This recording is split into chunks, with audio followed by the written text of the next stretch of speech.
Welcome everybody to another podcast of the Black Dog Confessional. Redbird's not here tonight. We actually sent him home for this one. He gets a little sensitive sometimes when we start talking about weapons. I'm joking, he doesn't. He's just he's at home doing a baseball thing with the family. So I brought in big old Drew tonight to be the fill-in for Chris. Little alumni For the podcast. He's been here before, so he knows what to do. And I'm going to geek out a little bit tonight, everybody. I promise you I'm going to geek out a little bit tonight. Anybody who's known me for any amount of time knows I'm like a huge knife collector. And tonight we have Alan Folts, who is a knife designer, knife maker, everything that's on this table that we're going to be playing around with. Obviously, safety measures, right, Drew? Safety first. Is things that he's created, that's come out of his mind, that he's made with his hands. And I just love talking knives, so for me, this is a geek out session, you know. Alan, tell us a little bit about yourself, man. My name's Alan Folts. I've been making knives and things with my hands for about almost 30 years now. 30 years? How old 30 are you? years. I'm 48. Wow. Oh, man, so you started young. But you didn't start with knives, though, right? No, I actually started pre-college. I started doing jewelry and armor work for some of the recreational societies, things like that. Moved into the knives. It was just a progression. Metal really kind of speaks to me. So, gotcha. So talk about the recreational stuff. Yeah, I was kind of wondering what that was exactly. There's a group called the SCA, which is the Society for Creative Anachronisms, and they try to replicate everything of life before the creation of gunpowder. Huh. So it's armor building, life, foods, clothing, everything. So when you go to one of their events, nothing modern is allowed. Oh, wow. That's So super interesting. It's a really neat place to learn skills and things like that. They actually fight in full armor, that kind of thing, and it's a very interesting, kind of step back in history kind of thing. Sure. Well, Where does this occur? Yeah, like that. It's a worldwide organization. Okay. Drew and I just got really excited about this because I really want to dress Drew in armor now and let him go and do battle. Yeah, that'd be a good thing to see. There's actually two groups in the area. One's based out of FIT, and one is based out of just the general area of Brevard, Space Coast. Gotcha. So when you started doing that, you were building armor at that time? Yeah, I was building armor, medieval jewelry, that kind of thing. I stepped forward to learn jewelry methods, construction techniques, casting, and then when I went into college, I did jewelry and sculpture and casting and welding and everything. Now people don't understand. There's a lot of people that don't understand what casting is. Can you talk about casting? Well, the casting it's a very interesting process, but you're actually pouring molten metal into a form. So we learned lost wax and lost styrene casting, which you put the wax in the form, and then you heat the form up, which vaporizes the wax and leaves an empty impression of where the metal will get poured. So it's a very neat concept, and honestly, I've been doing this working metal for more than 30 years, and you learn more every single time you do something. So when you say that, are you basically like creating a mold almost? You are. You're creating a wax form of what you want cast. Okay. Then the wax gets put into a heat-proof, basically almost like a plaster. Sure. And then it gets brought up to over 1,000 degrees. That vaporizes the wax and leaves an empty hole, basically, right where it was, and then the molten metal follows that into the hot mold. Oh. Now I've seen them do that with pommels. Yeah, they do that with. I mean, a lot of jewelry is done that way. If it's not stamped out, it's usually investment cast, which is what that is. Wow, and so you do a lot of that by hand. All of that, all the making, the wax, everything else, that was all done by hand back then. Wow, that's crazy. It's neat. It's just metal's always kind of been instinctual for me. I figure out how to work it, figure out what I can do with it, and it's you know where you're going. So you started off making the armor, different type of metal than what you would do to make knives.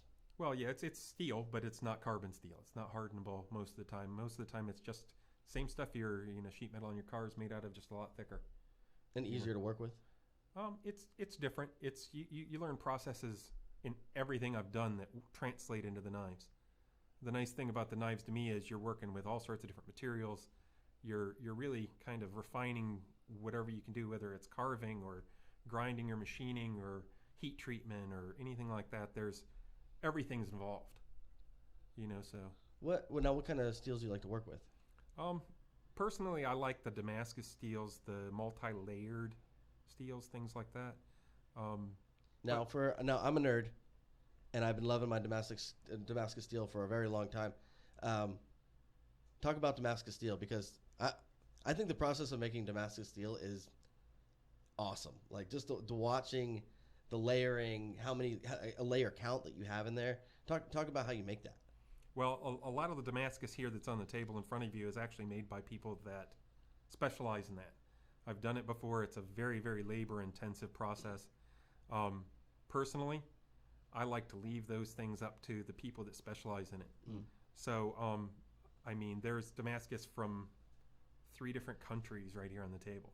That's crazy. You know, so really when I'm choosing my materials, I can go out there and nitpick exactly who I wanted to make that pattern and that Damascus by what they stand out, what their specialty is.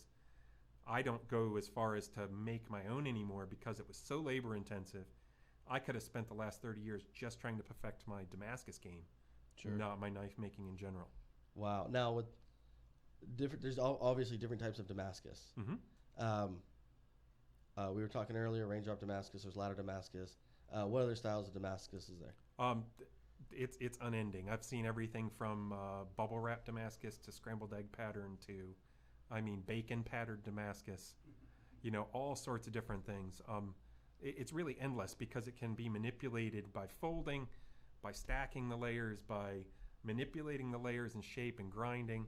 And then there's even processes that now use powders. So they layer powders instead of layering sheets, and they can impress some of the pattern into it before it's ever forged out into a bar. Yeah, see, a lot of people don't realize with Damascus, it's a layering process. Those layers are welded together, then it's forge welded and pressed, and then folded and folded and folded, and then, like you said, then there's adding in the powders. Look at some of the designs that people create. It just is mind blowing to me. So, sorry, what is your process kind of like? Because it looks like there's basically just like our artistic masterpieces sitting right here in front of us. When you say there's different types of Damascus, or people that specialize in making Damascus in multiple countries, you said in 3 different countries laying on the table right now. Like, do you kind of like conceptualize the knives in like the way that you would conceptualize almost like a painting or some sort of kind of art piece? Like, you're going to reach out to one specific Damascus maker for a specific conceptualization of a knife, or that really depends on what I'm trying to do. If I'm trying to make a showpiece, I always conceptualize without the materials involved at all. Okay. So what I'll do is I'll design the knife out. I'll get a nice profile. I'll get the shapes I want, the mechanism if it's a folder, or the shape if it's a fixed blade, and then I'll really look at that design and see what that design calls to me as. I've made knives very, very traditionally with traditional materials and the combinations of things that would go together. Right. Or I step the other direction and go, super modern materials but an old design. You can really, the sky's the limit. So I guess that's kind of what I'm asking. Like, where does that, what's your process? Like, where does that inspiration come from? I think in 3 dimensions. So whenever I handle anything and whenever I look at something, it could be anything from a vegetable peeler to a scalpel to a tool, of any kind. You really kind of, you get these shapes and how they work with the body, really. Okay. And then I like to pull in a lot of the almost historical reference there. I try to keep, certain things like, a Persian-shaped blade, a bolo-shaped blade from a different culture, a long dagger like they would have used in World War I. Sure. Things like that. You can kind of perceive a character to it just by its shape. Sure. And sometimes I'm matching materials to that culture, and sometimes I'm, breaking out and doing the exact opposite thing. I've actually made a Spanish-style Bowie, which is a very ornate, large blade. Excuse me. But then outfitted it totally Japanese with a Japanese heat treatment, a silk wrap and race skin, laminated copper for all the fittings, and built everything by hand. And it's just being able to mix up those kind of like hybrid, like you're mixing up a genre creative with it. One shape and style with a different culture's method, materials, everything else. So that's it allows you to do just about anything you want. Yeah, and I you bring up the whole like different cultures. Obviously, Japanese swords, everything that has come from other societies, has had their own process, their own like historical way of making it. Obviously, you're still going to you're having fire and metal, but like Hamon lines and things that are just little accents that different cultures use. Is there a lot of things that you look for to try and incorporate into like your personal design, your personal mentality? Well, you're kind of having to, as you go along, learn those different techniques and those different processes from those other cultures to try to bring that into your work. Hamon line was something that was done because of the steel that they had at the time, and they wanted the durability. But honestly, with modern steels, you have to pick the right steels, or else you can do all the work and it never shows. So you have to be a metallurgist. You have to, look at the culture. You have to look at what you've kind of gotten your grasp of, what you've learned yourself, and then add on to it. So you're combining from all these cultures and all this work, of previous generations from all over the world. And there was times in this 30 years ago when I started, they were still trying to figure out how Damascus was made. They were still doing, research. And honestly, bladesmiths stepped out of the box where industry wasn't going to do that kind of work, and proved that some of this stuff that's done mainstream now was actually feasible. Mm-hmm. Like stainless Damascus. This piece here has got stainless Damascus on it. And at the time, industry said, we can't weld those two together like that. We cannot manipulate it like that. And the bladesmiths stepped forward and proved that it could be done. And it's been done over and over and over in the generations, and now it's almost commonplace to where these things are manufactured in factories and things like that. But the people that really went back and looked at it and figured out the techniques were the bladesmiths and knife makers. So it's something that you're never limited to what you can do. Now, you bring up talking about just the aspect of the building. There was a time where people were getting away from the mindset of trade, and they got to, whatever their career was going to be focused on. But we had gotten away from the mindset of the craftsman. Yeah. You bring that to the table when you design these knives. I mean, these are you. These are Alan. This is an extension of you. Yeah. That's what I was gonna ask. Like that's so you start to finish design and everything. Yeah, everything. Like, the designs in the. See, I'm not a knife geek like Fernandez, so this is the first I'm kind of learning about this. So like even the designs within the grip is that. Yeah, absolutely everything. How it's shaped, how thick it is. Every single little aspect is done start to finish. Wow, that's awesome. Now, how did you do this? That's all done by hand with basically a carbide burr. What? This is all cut by hand with a rotary tool. Now, I'm going to show you this because I'm going to try and see if I can get the angle. And I mean, that's all textured. I mean, that's insane. I mean, that's not just a design in the scale. This is, I mean, it's 3-dimensional. That's insane. Thank you. I take insane and weird and strange as a compliment. No. I mean, that's when you're a craftsman. I mean, I love seeing stuff like this. Every single one handmade. Yep, everything start to finish. How long does it take? So like that one, for example, like how long would it take you to make that? That honestly would take me probably around 2 days to make the knife, and then probably another day to carve it. Wow. Now, what kind of steel is this in this one? That's actually CPM 154 made out of New York State. Wow.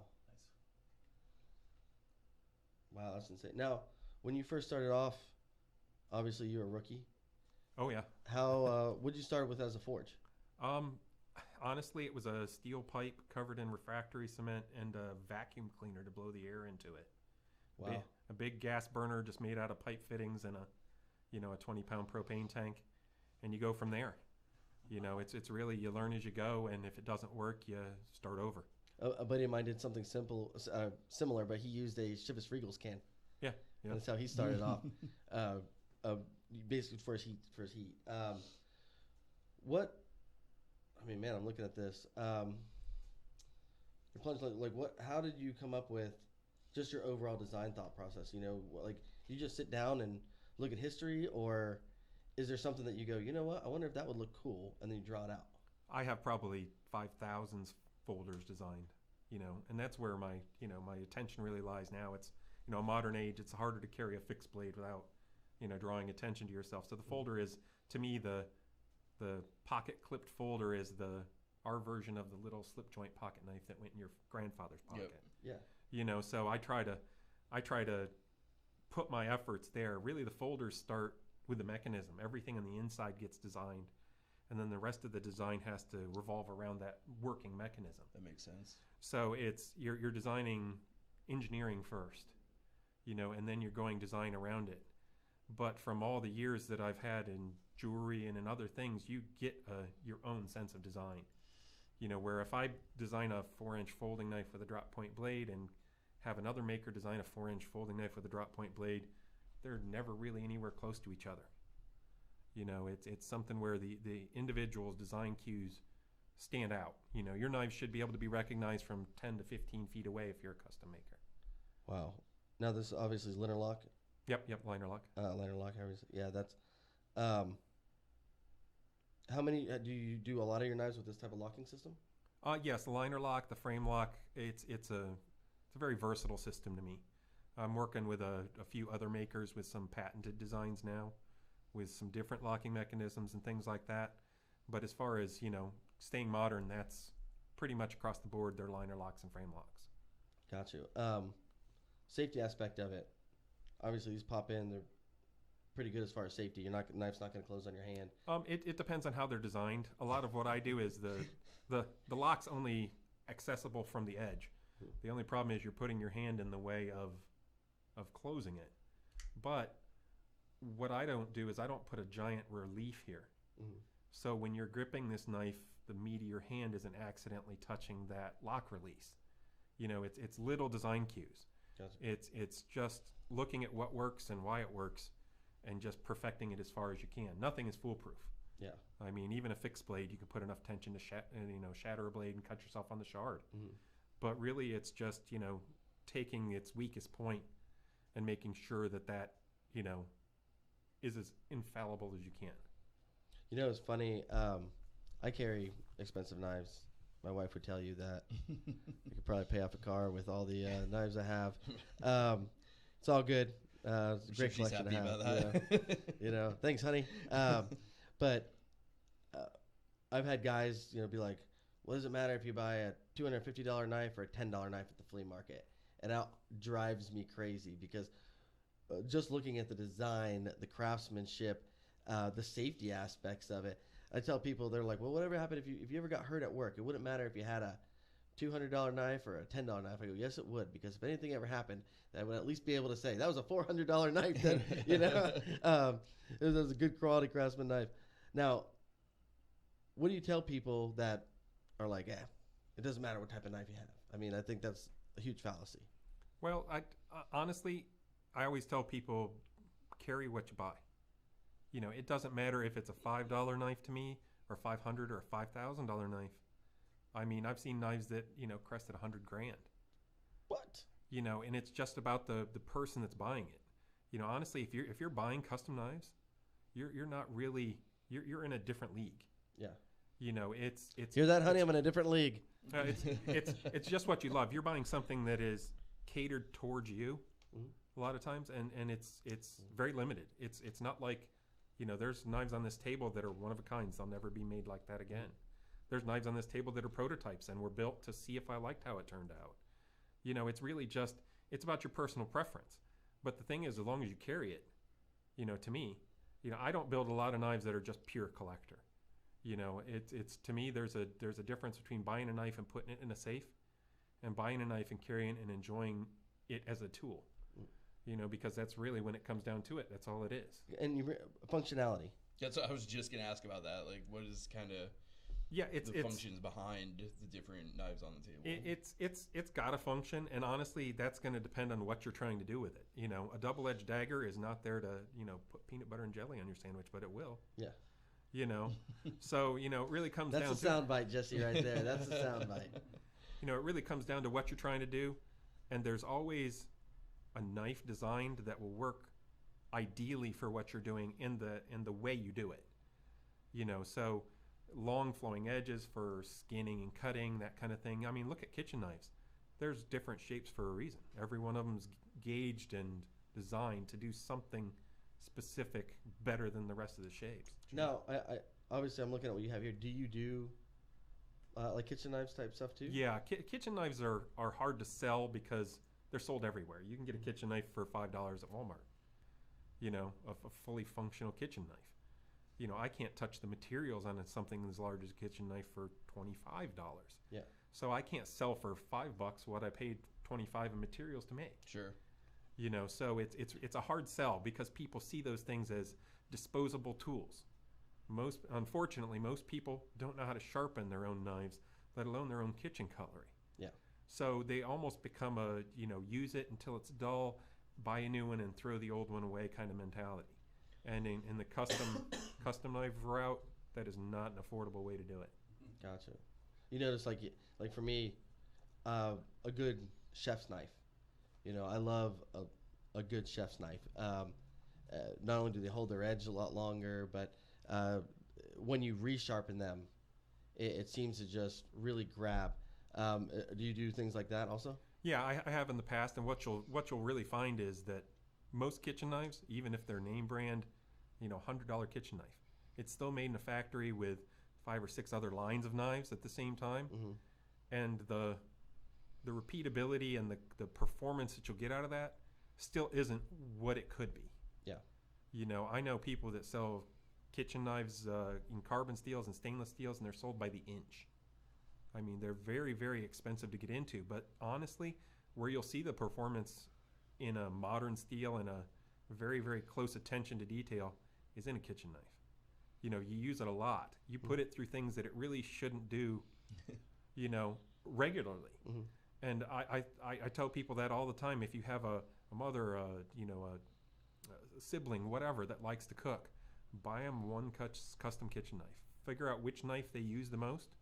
Buy them one custom knife to match that size and shape, and they will never buy a Walmart special ever again, because the difference in how that knife will perform, it really stands out in that kind of environment. Sure.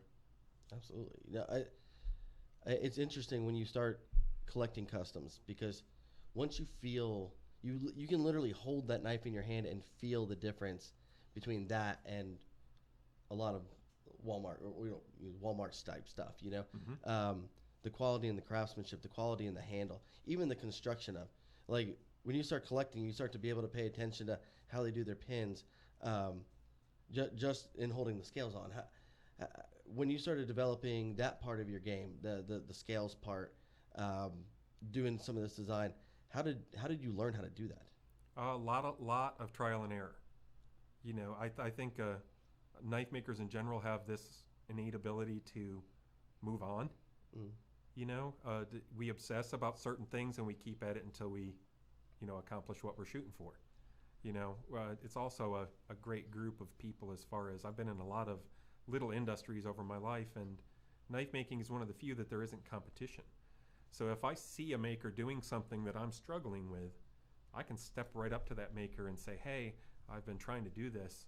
Would you mind, sharing with me? And they'll share their techniques, their materials, their tooling lists. A lot of them will invite you right into their shop to show you how they do it. And it's that mentality of, the same as we were talking about before, is relearning those skills that we've lost as a culture. But the knife makers are having to learn it by, a lot of times, trial and error. But they look at another maker and they don't want to see that other person struggle. So makers are very open to other makers and sharing their techniques, sharing their, everything from materials to, hey, I'm trying to do this and it's not working. They'll invite you in and show you how to do it. It's more kind of collaborative than competitive. It's family. It's like a family mentality. At that point, you don't want to be the one craftsperson in their shop struggling with something. Right. If somebody's done it before, we're all learning, even if we're learning from how somebody else failed at it. Sure. So it's one of those things where, veteran makers, 20 years ago were very, very good to me. When I first started building folders, it's you're learning this whole mechanism, how everything fits together, and there was no books. Right. The books that were written in the 60s and 70s, and they were a whole different kind of folder than what we were trying to make at the time. So those makers would step forward and show me how to do things and answer my stupid questions, even though to them it was commonplace. It's when we all learn how to do something, then we're moving on and we're advancing it. The amount that knife technology, if you can call it that, there's been knives for millennia, but the amount the technology has advanced just in the last 20 years is phenomenal.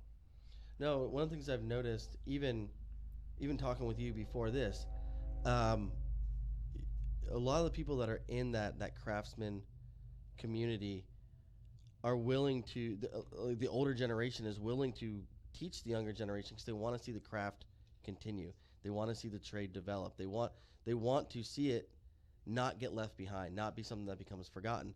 And there are lately, obviously, the last few years, we've seen TV shows like Forged in Fire that have brought the interest back to design for maybe people who weren't into it before. There's a lot of guys I know that'll talk to me about Forged in Fire and knife making now because they're like, oh, I saw this. I didn't even know that was possible to be done by hand. Because everybody today is taught, use a CNC machine, use this, carbon copy, carbon copy, carbon copy. Not get out there, where's your anvil, get your forge going, and let's hammer this out, And so it's been really cool to watch people get reinterested in the trade, in the craft.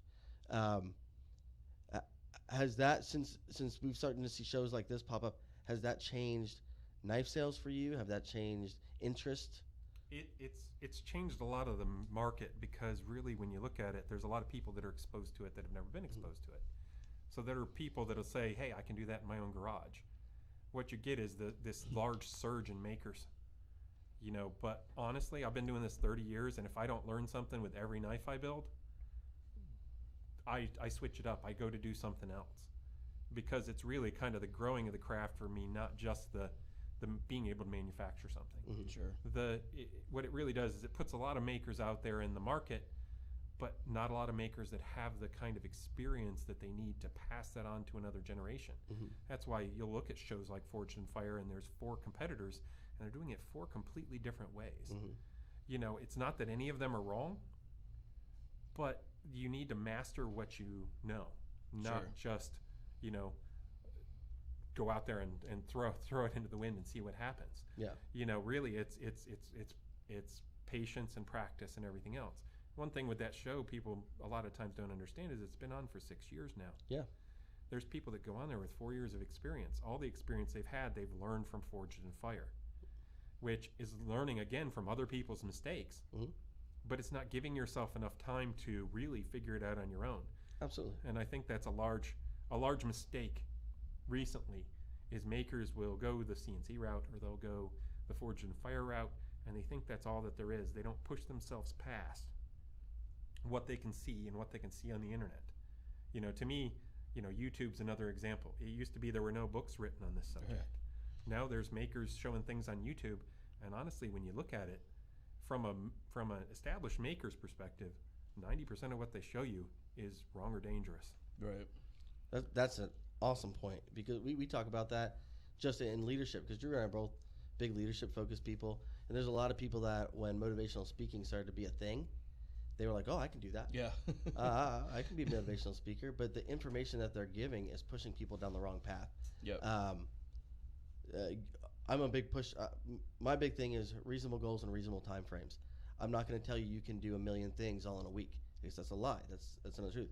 But a lot of these motivational speakers come in, they speak to somebody for 4 or 5 hours, and then everybody leaves and they're on fire for that for 2 or 3 weeks, and then that fire starts to fade away. Same with y'all. The goal is to continue it, to make the mind become part of the process, Sure.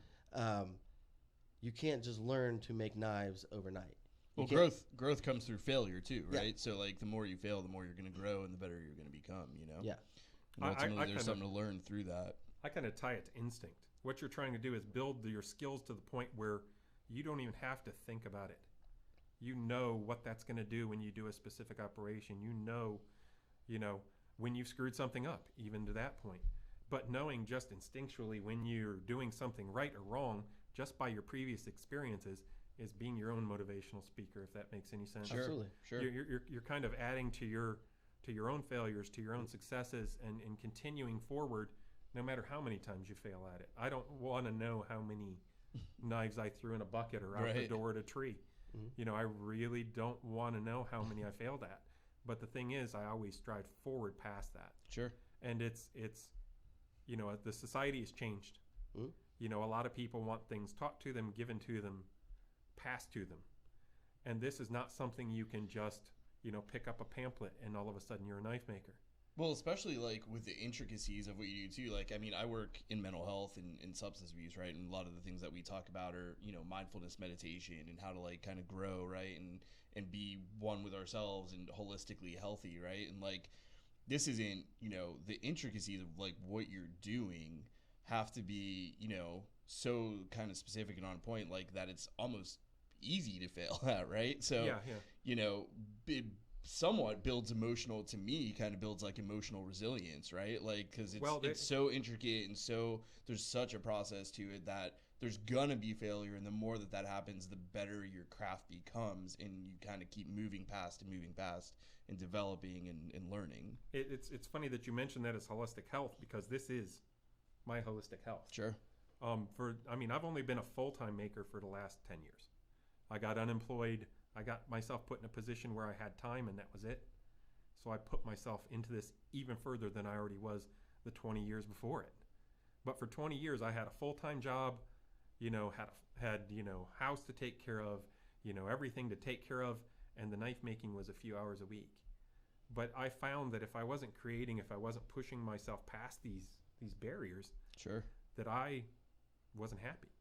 You know, it was one of those things like, you know, it's that strive to create, and it's that strive to perfect that thing that you messed up the last time. It's pushing your holistic health into betterment, you know, and understanding that this is, you know, something that you can set your mind to and push yourself past. It's getting that mindset of not letting, you know, failure get in your way. No, Sure. It's got to feel awesome also when you see people carrying this.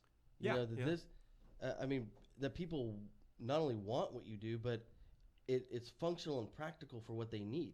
You know, I look a lot at, like I said, design, sometimes handle material, what would be functional for me, especially working in law enforcement.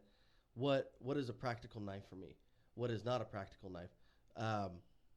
I've recently gotten into fixed blades a lot, and you're right, they're a little bit harder to conceal, but functionality. When you say fixed blades, you're talking like a Rambo knife? No, like this. Okay. There's something like this. Oh, because You it know, doesn't close. Okay. doesn't- I was doesn't thinking close, like one yeah. of the big, like, No, gnarly. No, something like this that, you know, good finger placement, functional use. It could be anything. Could be a good example, cutting an airbag out of a car. With a lot of the new airbags, there's a lot of the side airbags that come down. For me, sometimes I like to know exactly what I'm pulling and exactly what that purpose is for. Something like this, I like a lot of fixed blades right now. It's just something I've just really got into. You work with a lot of folders, and from the craftsman, I can go, yeah, absolutely. The intricacies that go into making a proper folder that is functional and concealable is amazing. I started off collecting folders, moved into out the fronts automatics, and then started getting into, like I said, fixed blades. You know, looking for specific craftsmen that do specific things. I recently bought a competition chopper, but looking for somebody who makes a proper competition chopper, there are some things you got to worry about: edge retention, how the edge is designed, what you're going to be using to cut. A lot of people don't think about that when they go to buy a knife because they don't have the background that you have or what some collectors have. I've never sat in a shop. I've never done this. You know, what I look for is the quality in the person. You got to the point where 10 years ago you were able to support yourself making knives. How did that come around? Well, honestly, a lot of that happened because I got into a situation where I could collaborate with a company. Okay, so right now, was known for years and years and years for small fixed blades. As a custom maker, it's not an easy route. To pay your bills, you're working, 14 hours a day, 6 days a week, and you're trying to make sure that you can pay your bills. It's really hard to make minimum wage making knives when you start out. Mm-hmm. Anything at all. You're lucky to cover your own materials and your learning process to get that done. Sure. Well, I got myself in a situation where someone that I knew and respected that wrote for one of the knife magazines really, really liked a knife that I made, and he said, I want your permission to take this to a company. He said, I think there's a space in the market for it. I think you really nailed the design. And this was about 13 years ago. Wow. And he stepped forward to the company, and the company said, we'll give it a try. And this is 13 years ago, and that knife is still for sale through that company all across the world. That's awesome. That's got to feel pretty amazing. It is. It's when it first starts out, you don't know what you've done, because as a custom maker, that can be the beginning or the end of your career. Sure. Because if you put out something and the company doesn't represent you well, or they put out a crap product, that's what people are going to look at you for. But luckily, I was with the right company at the right time, and they have sold that knife and now 7 other renditions of it. That's awesome. Over the last 13 years, and we're still developing more. We're developing new products, and we're trying to make sure that we can fit that niche. It's the same knife that I could sell custom, but it's sold to the world at a $19.99 price point. That's awesome. There it gets right back to your, do you carry the $5 knife or the $500 knife? Sure. At that point, for me, that's an ideal situation, because it puts my design out to the public where, everybody could afford it. And to be able to put your design that works into somebody's hands and have them use it, even if you didn't make it, is, I still think, a point that a lot of people that look at custom knives miss completely. They look at a $500 knife. Well, if there's a $50 knife of that same thing made by a company, you can try out that design and see if it works for you without being into custom knives. Most people don't know custom knives exist. They really don't. I think it's interesting you bring up the whole working with a company thing. That's how originally I'm shopping for knives, looking through, and I see this is a Alan Folts design on this website. And as I'm going through, I'm like, it actually had the location of where you were from. Mm-hmm. And it said Melbourne, Florida. And I was like, I'm in Melbourne, Florida. What's the odds, So that's when I reached out to you. Because for years, I had seen this knife design on this website. I didn't know that this was being made right in my own hometown. And I thought that was awesome. And you're right. That specific company, I own many a knife from that company. And it's not made in your hometown. It's designed by me, and it's licensed by them. They manufacture it and handle everything else. Yep. All I do is the particular company you're talking about doesn't have their own designers. They look towards the custom market and the custom makers awesome. To design their knives. And because we're basically doing their market research. Sure. Yeah, absolutely. It's a great marketing design when you think about it, because they already know it works. Yeah. They're just investing in what's already works. But I thought it was great that the designer was from my town. And like I said, I owned many a knife from that company over the years.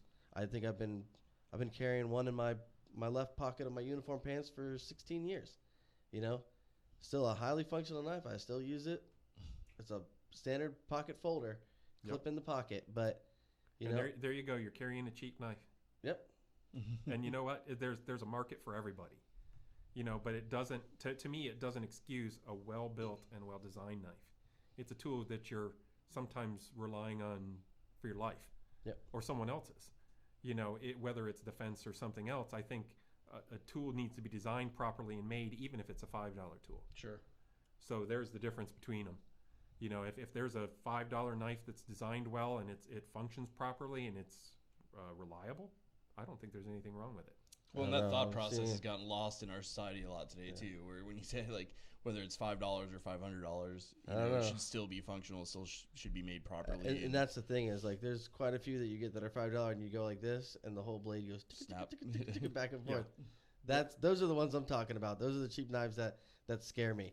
That I see a lot of people pull out and they're like, oh no. I'm like, ooh, blade's turning sideways as you're trying to just cut a string right now. I usually have a drawer in my shop that has production samples or something from the companies I work with, knives that were affordable and I bought just to see how the mechanism worked, things like that, and I keep them. And I wait for somebody to come into my shop that carries one of those finger cutters, something that's going to do them more harm than good as a tool. Yeah. Sure. And I say, hey, can I see your knife? And they hand it to me, and I throw it directly in the trash. And I reach in the drawer and I grab them something that's a step up. But it's really just it's I think as a maker, it's your responsibility to educate your customer as well as it is to sell something to your customer. If my customer's buying the wrong thing, I want to be able to tell them they're buying the wrong thing and why. You know, especially people, law enforcement, firefighters, people that are relying on these tools Sure. for life and limb. You know, that my knife opens boxes and mail 90% of the time. But when it has to do something, I want it to be capable of it.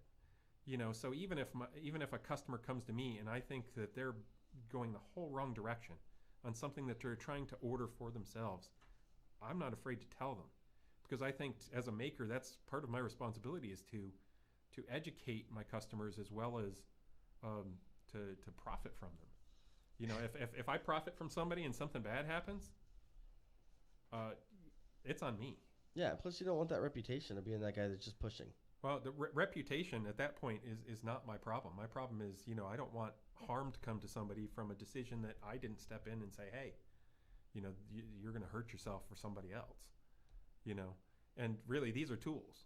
You know, just like anything else, it's the person behind them 90% of the time, but that doesn't mean they know exactly what they need or want. Yeah, and I've never even thought of it that way, which is kind of funny and actually ironic, and I'm probably going to buy one of these after the show.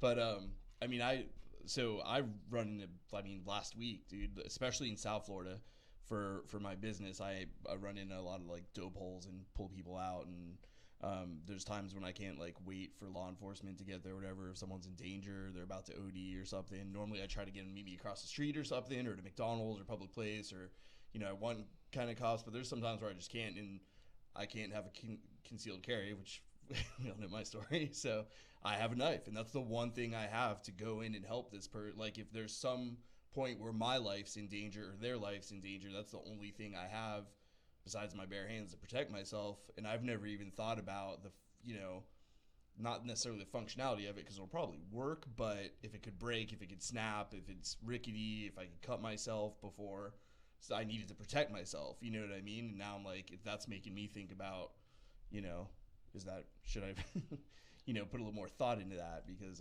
could save my life or someone else's. Is it worth the $2 extra? Yeah. You know, really, when it comes down to it, you have to look at what the tool's doing for you. Yeah. I look at a lot of things from the safety standpoint of, even if I'm going to be carrying it, you know, just in my pocket like normal, if I got into a car crash, can I get my seatbelt off? Yeah. You know, I've taken knives out of guys' pockets and done this on my finger, and there's no edge to it. And I'm like, how do you expect to help somebody if you can't even open a letter with this? Mm-hmm, you know, how you can't even open the tape on a Amazon package. You know, what are you doing?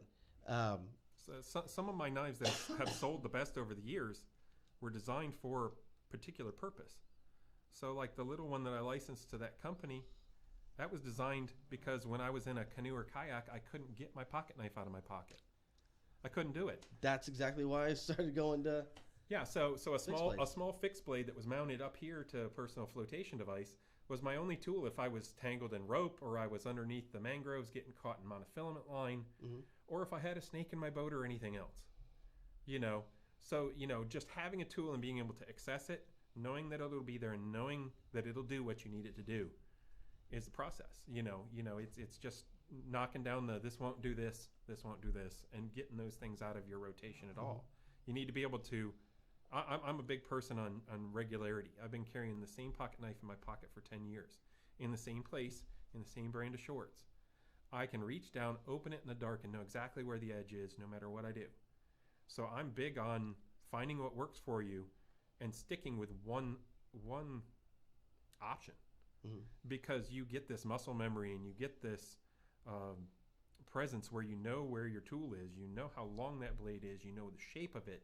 You know if it's backwards or upside down in your hand just by the feel of it. So getting used to it and finding the right tool, I think, is the most people's struggle. Yeah. Most people think a knife is a knife, and it's really not that. But you know, just making sure that what you have is proper for what you're using it for, and then carrying it long enough to get used to it. It's training. Now, it really is. You brought up the whole muscle memory aspect of it. There's a lot of you get into a car crash, you have to do something where you're threatened and you have to react. You go into gross muscle movement at that time. Your thought processes are different. having that familiarity, that repeated training is what gives you that good muscle memory. So if you do go into gross muscle movement, it just comes like second nature to you. You know, I thought it was interesting you brought up the kayaking aspect of why you originally created the knife you created, because it was a functionality aspect. Same thing for me. I started looking at push blades, daggers, whether it be double-edged, single-edged, just for the fixed blade of the functionality of what I was looking for. If I needed to cut a seatbelt, if I needed to break a window, if I needed to cut an airbag out, the functionality wasn't what I had. Wasn't what I was carrying at the time. And then I started looking at what would be functional. And quite honestly, when I was looking at functionality, that's when I came across your name, and I thought, wow, that's just interesting. Just from the functionality standpoint, from thinking about design. Now, you've been doing this for 30 years. Yeah, your full-time job for the last 10. Where do you see yourself in the future? I don't know. It gets a point where you're very strained as a single person. You know, as a single individual in one shop making knives with my hands, you are very, very constrained on how much you can produce. Sure. So I don't see myself making more and more knives as years go on. I see myself making less and less knives as years go on. I still consider working with the companies, you know, because I think I make much more of an impact on people in general at the point of being able to reach them worldwide. You know, if you're a guy and you can make 10 items a year, you're going to reach 10 people. If you can, you know, send out 10,000 items a month, you're reaching, you know, 120,000 people in a year. Yeah. You know, so it's really the impact of how you're reaching and what you're doing with your designs. Custom knives aren't for everybody. I know they aren't. My demographic is a percentage of a percent. Sure. You know, so really when it comes down to it, I'm going to be making custom knives for the rest of my life. That doesn't mean I'm going to be selling them. Doesn't mean I'm going to have a market for what I'm making, but I'm going to make because I like to make. You know, because it drives me to make new designs that possibly would get picked up by a company, by anything else. The only other operation you can do there is you can either mechanize, you can get yourself a CNC machine, hire yourself some employees, and make your custom knives into a company. And I've known many makers that have done that. But for me, it takes me out of that continual development of skills. You know, and that's what really as I said before, I have a need to create. So when I don't have that creation or that struggle, I feel it's mundane. I might as well have a normal job. So for me, I see myself making less, but contributing more to the companies, contributing more designs out to the general public and things like that. But I'll never stop making. It's one of those things that drives me. I'll get in the shop and I'll make things and I might find something new. And it's happened before. Like you said, too, it's kind of like part of your like self-care, too. You're like comfortable when you're doing that and feel kind of at peace, you know? I moved away for about 13 years, moved to North Carolina. And when I moved there, I didn't have a shop. And it drove me batty. I mean, it was like there was just something missing where my brain was saying, hey, you could do this. Oh, no, you can't. Sure. You know, there was nothing to work on. So at a certain point, it drove me crazy enough that I set up my workshop in a 6-foot by 8-foot screen porch on the 3rd floor of an apartment building. You know, and I made what I could make. It made me happy. It let me evolve. I could imagine that right now. Like I'm like picturing you just like hammering out, getting things done, and people being like, "What the hell is going on up there?" And you're like, "Just forging some knives, just hanging out," you know. It was interesting. Don't mind me. It was interesting because after a while, the maintenance crew figured out what I was doing. That I was, you know, had machines and tools and stuff like that up there, and instead of getting mad and telling me I couldn't do it, they would bring me things they couldn't fix. That's funny. So it's always, you know, you help always us out. you don't want to be a member of society that's like, oh, that guy's weird. Don't go anywhere near him. It's dangerous in there. You want to make sure that people understand that this is a craft. Sure. It's just like somebody doing woodwork or leather work or sewing or anything else. This is just a skill that's been built into a craft, and that's something that as things get more and more mechanical, more and more computer controlled, more and more internet driven, society loses those skills. Look at how many people can actually change a tire on their own car or fix the plumbing in their own house. Now turn around and tell me how many of them can run a forge, a milling machine, a drill press, a lathe, can heat treat properly, no metallurgy, no metal finishing techniques, design, mechanics. And it really, this is one of those things that, I think if I wasn't doing this, I would have been, getting into car repair, and I'd be, it's just the drive. I needed to be into something. It's funny. The knife maker Neil Kamamura? Mm-hmm. So he started off as a guy that just was working metal, working on cars. Mm-hmm. And he got into it, and, you just look at, for him, it was a huge mental health thing for him, just starting to design these knives, doing it not only with himself, but doing it with his son, Yep. and having that bond. And I always thought that was really cool. I got to meet him last year at SHOT Show. I actually just ran into him. I was like, "You're Neil Kamamura, you make knives." And, and I'm a nerd, and I know what you do. And that was pretty much the conversation. And, he made me feel tall because Neil's, up to my shoulder. But here's this dude that just said this was what I needed to do for me. Sure. And it's turned into all of this. And now, the guy is known internationally now as being a maker. And for him, it's just been such a self-pride thing, and just being able to share that with other people. And I learn a lot from that, just being able to see what you can do if you put your mind to it. I think a lot of people have gotten away from that. They're so into being able to go on their phone and look something up. They weren't in the Encyclopedia Britannica age like we were. Right. You want to look that up? Go get your Encyclopedia Britannica and go work your way through. You're gonna do the research. You're going to the library. Now it's super simple. You go on your phone. You look this up. They've gotten away from putting the effort in, making the craft. And for me, looking at custom knife makers is just being able to see the design, how the blade looks, how the scales look. Even just picking up a knife and feeling the finger placement. For me, I just go, man, that is just this is something that doesn't need to die. This is something that needs to continue. I've talked to you about how you guys mentor. How do you teach? How do you get people into that? Is it like Star Wars? Is there a master and an apprentice? How does it work? Or do you have a Padawan that works under you that you kind of teach at times?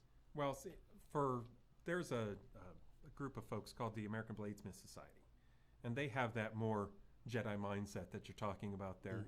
Where there's, master smith, journeyman smiths, apprentice smiths, all the way down, and they're proving themselves. But it's more of a group that standardizes your skill level. Sure. Gotcha. Not that really teaches. They have a school in Texarkana that teaches classes, and they're sponsored by the ABS. There's a school in North Carolina that's sponsored by the North Carolina Custom Knife Makers Guild that teaches all sorts of classes. Or, the best way I found is to reach out to people that make around you. We're a very open group of people. I've taught over 50 people to step from fixed blades into folders, other makers. And it's really when other makers see the need that somebody needs to learn something or wants to learn something well enough, we step up and we do it. Because advancing the skills in this whole market is us, not just in us. Okay, because if we can advance the market, we can advance it for ourselves and for everyone else. We're making things that will hopefully last our lives, our children's lives, someone else's children's lives on down the way. We don't want it just to die with that. We want this to continue on forward. What would you say to people that are thinking about getting it? Recently, a buddy of mine, Brad, he just started forging. He just got a whole setup at his house, and he's making fixed blades right now just as his starter way of doing things. What do you tell people that are thinking about getting into it? Don't do it to make money. When you really step into the market, and this isn't for my benefit of having competition, because there really isn't competition in this. We all have our own style and our own things that we specialize in, and we all have our own customers. So there really isn't competition between makers.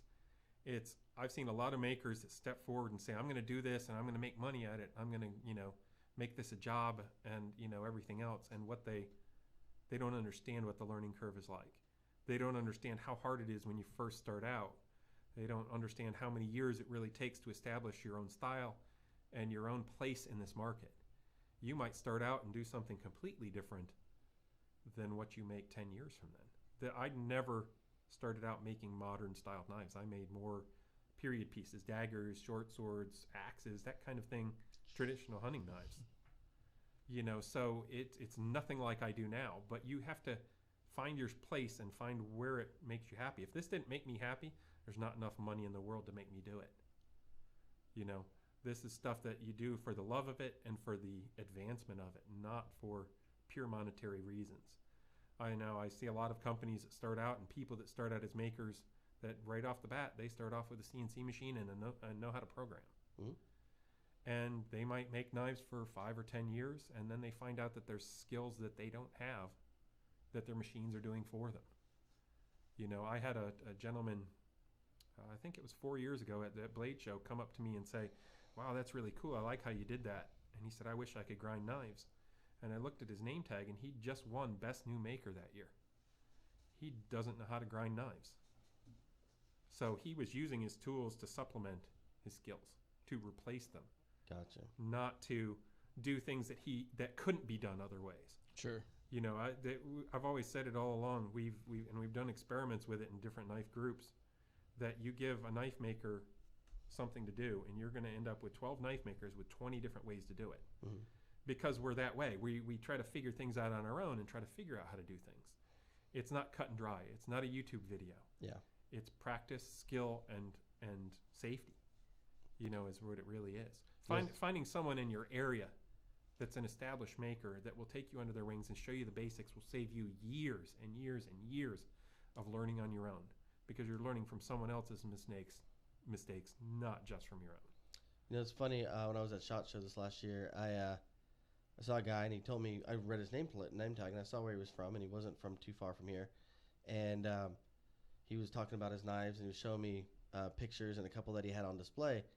And I was like, oh, so what's your process? And I asked him, and he was a CNC guy, you know. Mm-hmm. And I started asking like specific questions, and it was his company, and he didn't know. He had no idea how some of the stuff was done, and it kind of caught me off guard. Like, I was expecting him to do like what you've done, and I broke this down and did this and this, and this is the reason why I did it, through trial and error, through development, through learning from other people. He was like, no, the machine cuts it, and I sell it. Like, this, what don't you understand about this? Right. And I was like, yeah, but you're selling it as a custom, and you're telling me your minimum price is $550 for this. It's a fixed blade, and you don't know how it was made, you know? Like, and I'm not calling him out on it. I'm letting him try to explain it to me, but he didn't know. It was very apparent that he didn't know, to the point where he referred me to the guy that was with him, and he goes, he can answer more of your questions. And at the time, I was like, all right, he's just the guy that's either funding this or doesn't know any of the stuff that really goes into it. And I'm a novice, you know. I don't know an iota of what you know. You know, I know what I like. I know what I know feels good in my hand, and I know what I'm looking for. But a lot of what I pick up is from talking to guys like you, learning a little bit as I go, watching shows like Forge and Fire, you know, like that I can sit back and go, all right, I understand what they're doing. I don't know how to do it, but I understand it, you know. For a guy like me, who, say, is a novice, that comes forward and says, I'm looking for a knife, but I'm looking for this. You know, say I'm looking for a standard hunter. What would you tell somebody to be looking for? Honestly, if they're looking for a standard hunter, there's many, many companies that make one that are very established and have been around for 60, 70 years. You know, if you really look in the market, those things have been made and perfected long ago. You know, it's not necessarily you'd have to step up to a custom route. If you want to step up to a custom route, know what you want, but also take the advice of the person that's on the other side of that table. You know, because they might have more experience than you. You know, the gentleman you talked to at SHOT Show, to me, isn't a knife maker. He's a machine operator. Yeah, right. That's how I took it. He built a craft as far as going, hey, I think I can make some money off this. Let's do it. But there again, I know makers that specialize in CNC work that make phenomenal knives. But they're honest with you. This is done with a CNC. This is done with this. But there's also makers that make things with a CNC that have the capability to step out there with a forge and a grinder and a drill press and make that knife. To me, it's important to know that the skill is behind it, not just the product. if that makes any sense. How do you, like you've been doing a lot of, you said you started off doing some of the recreation stuff. How do you get the word out about what you do? I honestly try to hide as much as I possibly can. because there's another soundbite right there. That is it. That is kind of most of us, but really, it's I want to make what I want to make. I get demands on what I should make to make money, but there's a very fine line in what makes you happy and what you should do and what you shouldn't do. Is it like that mentality of being a sellout, not being a sellout too? Like, well, I don't think there's really a sellout in this whole market. I really don't think there is. There's room for everybody. But the simple fact is that, I want to decide where I want to put my focus and where I want to advance. You don't need to be dictated to you. Exactly. And honestly, that started out my first 15 years of making, when people would come up with a crayon drawing on a cocktail napkin and say, I want this knife. And you look at it and it's like, it's not your style. You're not going to be known for it in the future. It's a crayon and a cocktail napkin. That's all it is. And a lot of times, if I see something like that and I can tell that the person really wants it, I will put the bug in their ear just to try it themselves. Because if it's really that important to you to have what you designed, then learn to make it. Yeah, design it. It's not competition to me. I'd rather not be making it. Awesome. Early in my career, I even had the sense to know if I didn't want to make it, you doubled the price, and if they said yes, you made it anyway. But even at that, you're taking time away from doing what you should be doing to advance your own skills and your own designs and your own market. It's before the internet, this was all about name recognition. If people knew your name and knew what you specialized in, you had no problem selling a knife. If you didn't, they wouldn't buy it from you even if it looked like the best thing in the world. The internet has changed that completely. Now the internet has opened us up to people that have never made a knife before, put their first knife out on the market, and their first folder is $1,000 a piece, and they made 500 of them. It's gotten to the point where you have to be really open and honest with your customers how things are being created and why, or else they don't know. Well, I mean, you seem to be true to the craft, not true to the dollar. I am. The dollars come if you work for them. Yeah. So, going out there, and that's why I said I hide as much as possible. I can't keep up with the emails that I get on one model, let alone on my whole line of knives. Sure. Let alone have any time to make any new designs. So it gets to the point where that one person, not a company, not a CNC, not adding a new CNC machine to make more stuff, is very limited on what that one person can make in their lifetime. So the money will come if you're established in the market, you're honest with your customers, you're fair. To this day, I have people that even other makers that come to my table and it's like, how many of those did you make? And I tell them how many I made. And they're like, how much did you sell them for? And I tell them and they're like, you're too cheap. But I feel that's fair. So it really comes down to the point of relating to your customers on a level that they think is honest. Sure. So it's very, very simple. People either like it or they don't. I like that. Yeah. No, I definitely like that. We've gotten away from, I don't want to say customer care, but being informative. So many times you go to do something, the person just wants to sell it. They don't want to give you what you need. Being authentic and transparent. Yeah. Instead of bullshitting. Yeah. Drew and I are very big on the word transparency. We love the word transparency. What you see is what you get. Steve Fernandez does not wear a shirt and tie. Steve Fernandez wears t-shirts and jeans. That's what I do. It doesn't mean anything about my education level. It doesn't mean anything else. Drew and I both have degrees, multiple degrees, some of us. It means nothing. If you're not genuine about it, if you're not transparent about why you're doing things. I get asked a lot, why do you guys do the podcast? You take time out of your own day to go do the podcast. I do it because there's been multiple people that we've talked to after doing some of these podcasts that have gotten help from some of the things that we've talked about. Yeah. If we help one person, that's all we care about. Having you on today, this is a geek out session for me. Listening to you talk is a geek out session. Look, even Jesse's over there. He's geeking out too. I collect all different knives. The reason is Drew collects a bunch of tattoos. You know why? We like the maker. We like the guys who bring the art. I enjoy this because personally, I have never done it, and as far as my skill level goes right now, I can't do it, but I can watch you do it, and I can give you the credit that you deserve. Looking at some of this craft that's up here is insane. You know? They're beautiful. I mean, I gotta tell you, I like this. I don't know what I'm gonna use it for, but I'm probably gonna have one. That's all I'm saying. Maria's not watching right now. Hold on, let me check. Right? Oh shoot, she is watching. I mean, if this winds up in our gun safe, I've had this for 6 months already. Just so you know. I'll write your receipt for car repairs. Yeah, exactly. Thank you, Alan. Thank you. But no, we really appreciate you coming in today and talking with us. We love what you do. We support the craft. For sure. People buy customs, buy quality, figure out what you need. I always have a knife on me. I've always had a knife on me since I was probably 16 or 17 years old. Knives are great. I've had people go, why do you always have a knife on you? Why do you always have to have a weapon on you? It's not a weapon. It's a tool. It's a tool. I mean, you have no idea how many airbags I've cut in my time because the drapes come down on the side and you got to make sure somebody's okay or get them out of a car or how it goes. You got to know what you need. You're never going to know if you're going to get in that car accident and you need to cut a seatbelt off of you or a seatbelt off your child or cut rope because you have to make a tourniquet or do something.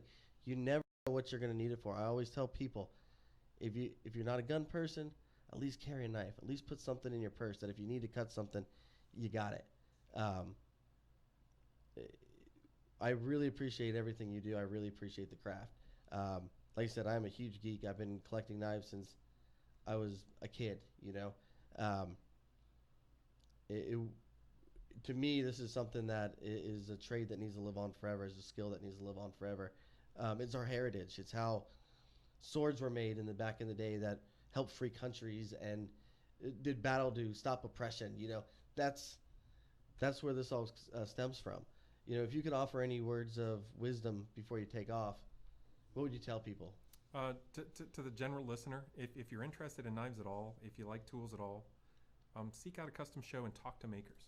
You don't have to buy anything. They're not there to convert you or make anything else. Just talk to them and see what's behind what you carry.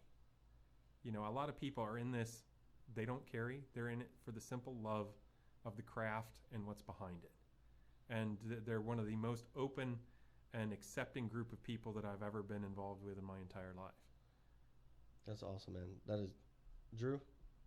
No, I don't really have too much, man. They're just gorgeous, dude. I was just blown away by, the artistic kind of underlying of them and just they're works of art, man. So I really appreciate you. Yeah. Appreciate you coming and sharing. I've learned so much. I don't know anything about this stuff, and I've learned so much from everything you've talked about, man. So we appreciate it. Well, thanks for having me out, guys. Appreciate it. And Jesse, always good to see you. Yes. Like Jesse's been excited. Jesse's dressed up today because Jesse had to work. Usually Jesse's in his board shorts and t-shirt, but today he's got the dress pants on and the button up. So, Jesse, can you tell us do you have like a website or anything like that, or? I do. It's being reprogrammed at this point in time. You can reach me at foltsknives.com or on Facebook. Just look up Alan Folts. I'm pretty open to talk to anybody. Cool. Thanks, man. It's true. He talked to me, so yeah. He didn't yell stranger danger and text me back, So, but I appreciate everybody for listening. We'll be back next time. Old Redbird will be back with us. Got to give him an opportunity to come back. Drew can't take all the glory from him. Yeah. But we'll see y'all next time. All right.